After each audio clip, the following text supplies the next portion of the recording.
Der Quasar RAS 2 thermischer Kamin nutzt hitzebeständiges Borosilikatglas für eine sehr gleichmäßige Wärmeverteilung und ein intensives Aromaerlebnis. Das doppelwandige Aluminiumheizsystem der ersten Güteklasse sorgt für konstante, stabile Hitze über die gesamte Sitzung hinweg.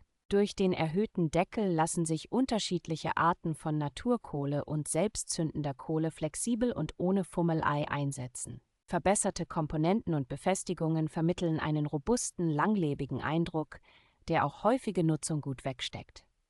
Die Silikonteile ermöglichen eine sichere Handhabung ohne Verbrennungsgefahr und der Silikonschlauch passt problemlos auf gängige Shisha-Anschlüsse. Das patentierte Luftstromsystem von Quasar bietet eine sehr kontrollierte Luftzirkulation und macht den RAS 2 zu einem durchdachten, modernen Thermokamin.